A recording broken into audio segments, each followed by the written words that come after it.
दोस्तों, मेरा नाम रूपाली है और मैं देखने में बहुत सुंदर हूँ। लेकिन मैं एक गरीब परिवार से ताल्लुक रखती हूँ। मेरे माता पिता बहुत गरीब थे। माँ पापा दोनों मजदूरी करने जाते थे, जिससे केवल घर खर्च ही चल पाता था। हम 3 बहनें थीं, जिनमें से मैं सबसे बड़ी थी। मेरी उम्र हो गई थी, इसीलिए मेरे पापा मेरे लिए रिश्ता देखना शुरू कर चुके थे। कुछ दिन बाद मेरा रिश्ता एक मिडिल क्लास फैमिली में तय हो गया। मैं बहुत खुश थी कि मुझे इतना अच्छा ससुराल मिला था, क्योंकि जब एक गरीब घर की लड़की एक अच्छे घर में जाती है तो वह कई तरह के सपने देखने लगती है।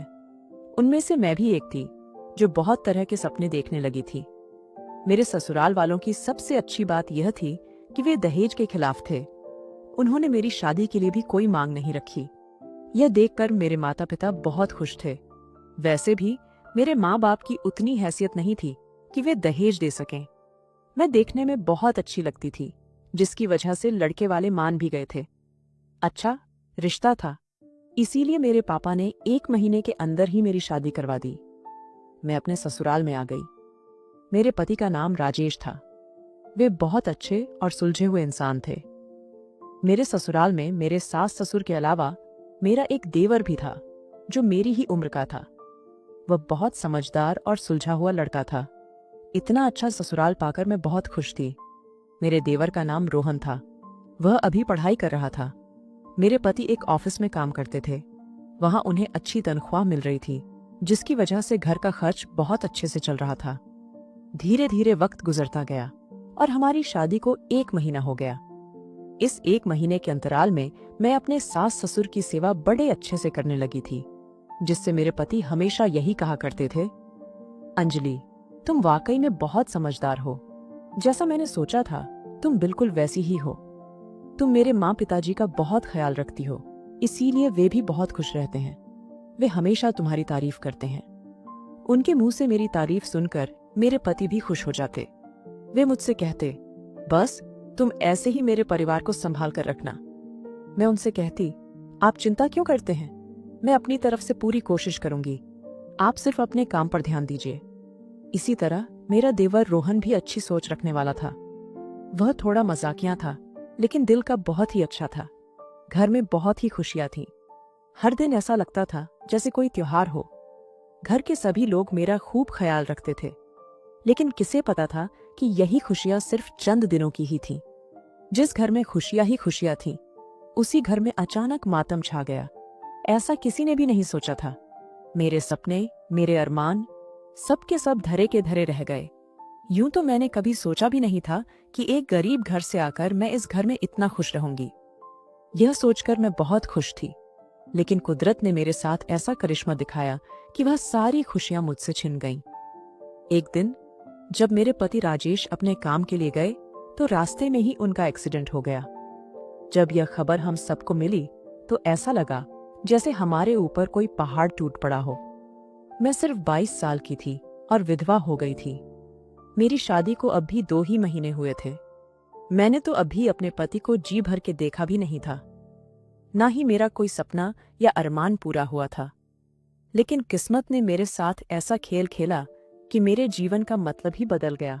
उस वक्त मैं ऐसे सदमे में चली गई जिससे बाहर निकलना बहुत ही मुश्किल हो गया था। कुछ लोग हमें तसल्ली दे रहे थे, लेकिन मेरी आंखों से आंसू रुकने का नाम ही नहीं ले रहे थे। इस घटना को 1 महीना गुजर गया। मैं देख रही थी कि मेरे सास ससुर का रवैया मेरे प्रति बदलता जा रहा था। वे पहले जैसा मुझसे व्यवहार बिल्कुल भी नहीं कर रहे थे। मैं भी क्या कर सकती थी? मेरी तो दुनिया ही लुट चुकी थी। जब तक पति थे तब मुझे बहुत मान सम्मान मिल रहा था, लेकिन अब पति के जाने के बाद सब कुछ उल्टा चल रहा था। घर में बस एक देवर ही था जो मेरी तकलीफों को अच्छे से समझ रहा था, लेकिन वह भी बेचारा क्या कर सकता था। मैं अपने कमरे में बैठी यह सोच रही थी कि मैं अपने माँ बाप के पास चली जाऊं, लेकिन अब मैं उन्हें और तकलीफ नहीं देना चाहती थी, क्योंकि मेरी 2 बहनें अभी कुंवारी थीं। ऊपर से अगर मैं उनके पास चली जाती तो उनकी हालत और ज्यादा खराब हो जाती। उनके पास पैसे की बहुत तंगी थी। फिर मैंने सोचा कि नहीं, अब मैं अपने माँ बाप के ऊपर बोझ नहीं बनूंगी। चाहे जो भी हो, मैं यहीं इसी घर में रहकर सब कुछ सहन करूंगी, क्योंकि मैं इस घर की बहू थी इसीलिए मेरा भी इस घर पर अधिकार था। मैं भी तो यही सोचकर आई थी कि मैं अपने ससुराल को हमेशा समेट कर रखूंगी। लेकिन अब हालात कुछ और ही थे। अब तो मेरी सास मुझे ताने भी देने लगी थी। वह कहती थी, तुम मेरे बेटे को खा गई। अगर तुमसे अपने बेटे की शादी ना की होती तो आज मेरा बेटा जिंदा होता। लेकिन यह मेरी भूल थी जो मैंने अपने बेटे की शादी तुम जैसी लड़की से की। सास की इस तरह की बातें मेरे सीने को किसी आग की तरह काटती थीं। ऐसा लगता था जैसे अब मुझे जीना ही नहीं चाहिए। आखिर इसमें मेरी क्या गलती थी? क्या मैंने खुद अपने पति को मारा था? पति के जाने का दुख मेरे अंदर कितना गहरा है, ये मैं लफ्जों में बयान नहीं कर सकती थी। घर की हालत अब दिन ब दिन बदतर होती जा रही थी, लेकिन मेरा देवर इस बात को बखूबी समझ रहा था। फिर उसने अपनी पढ़ाई बंद कर दी और अपने लिए नौकरी ढूंढना शुरू कर दिया। वह मुझे समझाता था, भाभी, आप ज्यादा परेशान मत होइए। माँ और पिताजी पुराने ख्यालात के हैं, इसीलिए वे इन सब बातों को समझ नहीं पा रहे हैं। जिस दिन उन्हें यह बात समझ आ जाएगी, उस दिन वे आपसे कुछ नहीं कहेंगे। मैं भी अपने देवर रोहन की बात मान जाती थी, क्योंकि वह हमेशा से मुझे खुश देखना चाहता था। वह मेरे साथ कभी गलत व्यवहार नहीं करता था। वह मुझे हर दिन खुश करने के लिए तरह तरह के हथकंडे अपनाता था। लेकिन मेरे अंदर जो पीड़ा थी, उसे मैं कैसे भूल सकती थी? मैं अभी मात्र 22 साल की विधवा थी। मेरे ऐसे मौज मस्ती के दिन थे, लेकिन मैं तकदीर की मारी थी। इसीलिए मुझे सिर्फ दुख ही मिल रहे थे। मुझसे अब एक नौकरानी की तरह घर का काम कराया जा रहा था, जिससे मेरी हालत और भी ज्यादा खराब होती जा रही थी। कुछ ही दिन बाद मेरे देवर को एक ऑफिस में काम मिल गया और वह अब काम पर जाने लगा। वह रोज सुबह जाता और शाम को ही वापस आता था। जब आता तो किसी से कुछ नहीं बोलता था। फिर सास ससुर के सोने के बाद मेरे कमरे में आ जाता। कमरे में आने के बाद वह मुझसे बातें करने लगता। वह मेरे लिए चोरी छिपे कुछ ना कुछ खाने की चीजें भी लेकर आता था। मैं उससे कहती, रोहन, तुम मेरे लिए यह सब मत लाया करो। कहीं माँ को पता चल गया तो वह हमारे बारे में गलत सोचेंगी। मेरी बातों को सुनकर वह कहता, भाभी, आप चिंता मत करिए। आप बस अपना ध्यान रखिए। आप घर के सारे काम अकेली करती हैं और माँ के ताने भी सुनती हैं। फिर भी आप पलटकर कभी भी उन्हें कोई जवाब नहीं देती। अगर इस घर में कोई और होता तो अब तक न जाने कितना झगड़ा कर लिया होता। रोहन मुझे हर तरह से समझाने का प्रयास करता था। फिर मैं भी क्या कर सकती थी? उसकी बातों का मान रखना ही मेरी जिम्मेदारी बनता था, क्योंकि जो इंसान हमारी कद्र कर रहा था, अगर मैं उसकी कद्र ना करती तो यह मेरे संस्कारों के खिलाफ होता। वक्त यूं ही गुजर रहा था। मुझे हर दिन अपनी सास के ताने सुनने पड़ रहे थे, लेकिन मैं सास से कुछ नहीं कह पाती थी। मुझे पता था कि अगर मैं सास से ज्यादा कुछ कहूंगी तो वह मुझे और भी ज्यादा जलील करेगी। इसीलिए मैं चुपचाप उनकी बातों को सुन लेती थी। रविवार का दिन था। उस दिन मेरे देवर रोहन का ऑफिस में छुट्टी थी। उस दिन मैं घर के सारे काम निपटाकर अपने कमरे में यूं ही अपने पति को याद कर रही थी। उनकी यादों में मेरी आंखों से आंसू बह रहे थे। उनके रहते मैं कितनी खुश थी, लेकिन अब तो मेरे लिए जीना मुश्किल हो गया था। तभी मेरा देवर रोहन मेरे कमरे में आ गया। वह मेरी आंखों में आंसू देखकर कहने लगा, भाभी, आप रो क्यों रही हैं? अब जो चला गया है वह तो दोबारा वापस नहीं आ सकता। इसीलिए अब और ज्यादा अपने आप को तकलीफ मत दीजिए। अगर इस तरह से आप अपने को तकलीफ देंगी तो आपकी तबीयत कहीं और ज्यादा न बिगड़ जाए।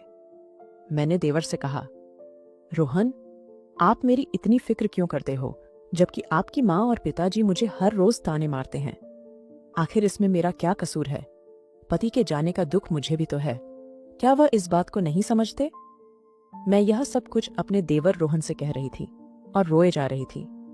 तभी वह मेरी आंखों से आंसू पोंछने लगा और कहने लगा, भाभी, आप तो समझदार हैं और आप समझ सकती हैं। धीरे धीरे सब ठीक हो जाएगा। मैं हमेशा आपके साथ हूं। आप चिंता मत करिए। रोहन के मुंह से ऐसी बातें सुनकर मैं और जोर से रोने लगी। घर में एक वही तो था जो मुझे समझ सकता था और मेरा ख्याल भी वही रखता था।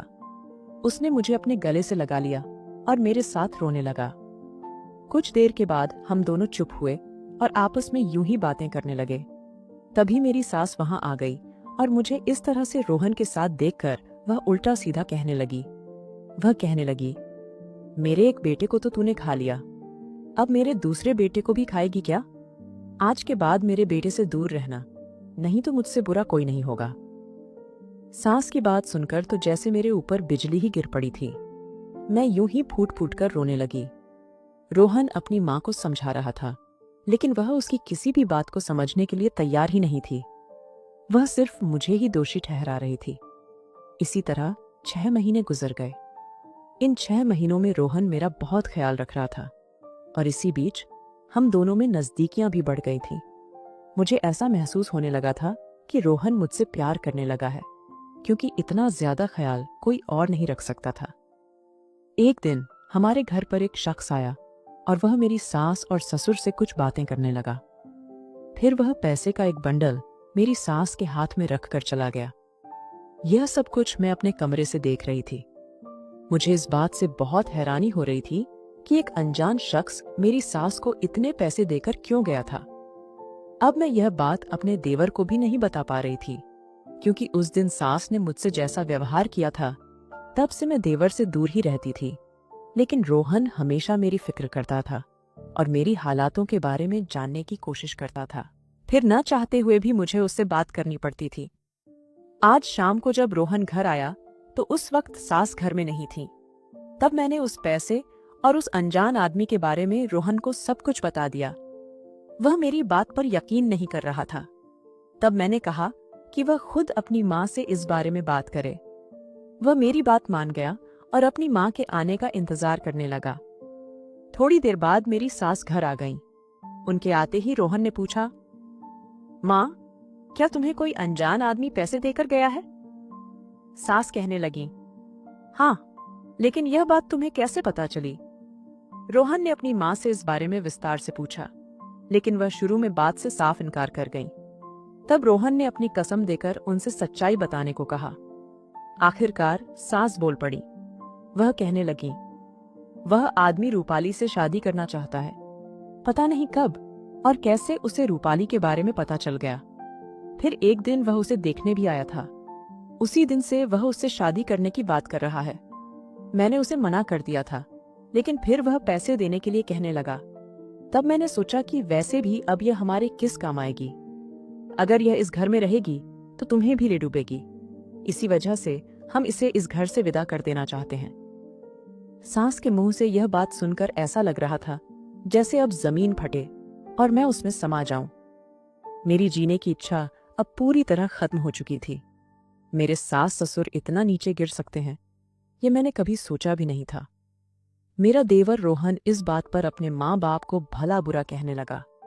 वह गुस्से में बोला, भाभी, हमारे घर की इज्जत है और आप अपने ही घर की इज्जत को बेचने जा रही हैं? आपको इतनी भी समझ नहीं है? अगर भाभी की जगह आप होती और आपकी सास आपसे ऐसा करती तो आप क्या करती? भैया के जाने के बाद से मैं देख रहा हूं कि आप लोग भाभी के साथ कितना दुर्व्यवहार कर रहे हैं। फिर भी भाभी सब कुछ चुपचाप सहन कर रही हैं, क्योंकि वह आप लोगों को अपने सास ससुर नहीं बल्कि अपने माता पिता समझती है। जरा सोचिए, ऐसी संस्कारी बहू आपको कहाँ मिलेगी? अरे, यह तो किस्मत का खेल था कि भैया अब इस दुनिया में नहीं है। इसमें भाभी का क्या दोष है? आप लोग क्या सोचते हैं, भैया के जाने से भाभी खुश हैं? नहीं माँ, भाभी हर पल हर क्षण भैया की याद में रोती है, तड़पती है, जिसे आप लोग कभी नहीं समझ सकते। जरा एक नजर उठाकर भाभी की तरफ देखो।